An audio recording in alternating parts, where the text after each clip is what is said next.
So did you hear the news? Justin Trudeau is no longer running the country. That's right. And I know you're wondering, what did I just stumble upon? What is the date of this video? What are you referring to? Yes, this is December 2019, just before the Christmas holidays. What am I talking about?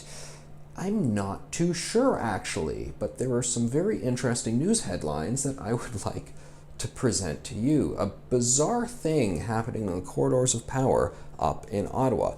A report from the Globe and Mail on the cabinet letters that were sent out, the mandate letters sent to cabinet ministers by the Prime Minister's office. Here's the headline from the Globe and Mail. Deputy Prime Minister Chrystia Freeland given mandate to play key role in every top federal government file.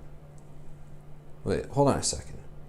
Key role in every top file? Well, there's a word for that. That's called CEO. That's Prime Minister. That's President. That's person who's in charge. What?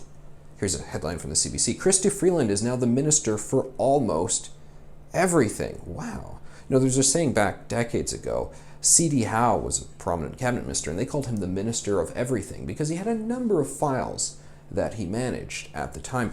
This, a little different, though. It seems like Chrystia Freeland has kind of been put in charge of all the important policy files that the government is supposed to deal with, and the government is supposed to be led by the Prime Minister. What on earth is going on here, ladies and gentlemen? Justin Trudeau was just re-elected with a mandate, not a very strong one, a minority mandate, but he was just re-elected.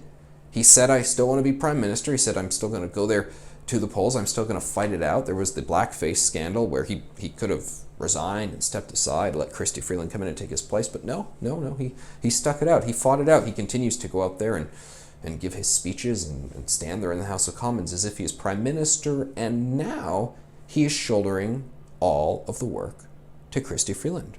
What on earth is going on? What is behind this? What motivates this? I have zero inclination to sort of hypothesize, no conspiracy theory about this, no particular tips and hints from official Ottawa. It just seems like Justin Trudeau is ghosting out of the role like an awkward relationship. He's kind of like those people who retire very kind of slowly at your workplace. You're like, hey, why isn't John here on Fridays anymore? Oh, you didn't hear he's moved to 4 days now. And then a year later, you're like, can we have a meeting on Monday with John? Like, no, he doesn't come in Mondays anymore. You're like, what? He's just 3 days a week? Yeah, he's just 3 days a week, and then he's going to retire the year after. And you're like, oh, okay, I guess that's how he's doing it. It seems like Justin Trudeau is doing that, although he's not some man in his late 60s getting close to retirement, or he's not even a man in his 50s for early retirement. He's in his 40s, and he just sees like he doesn't want to do the work anymore. Now, there's a lot to be said for this. People generally say more positive things about Chrystia Freeland's work abilities than Justin Trudeau, so perhaps this is actually a good match. But it's funny, when she was made Deputy Prime Minister, some people thought,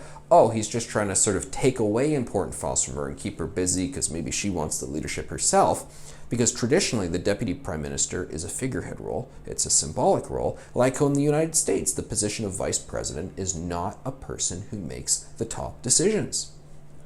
We see the opposite is happening here, and Justin Trudeau has made the decision to make his very own position more of a symbolic role and to make the Deputy Prime Minister position the person who actually does the work. This is very bizarre, and it'll be interesting to see how this plays out in the months and perhaps years, depending on how long ahead this government goes. But I gotta say, those people who complain about white male privilege and these young guys from these elite backgrounds who feel like they can just get away with everything and make other people do work for them, I'm usually not crazy about all of those accusations, but I don't know, this time I think they might be onto something.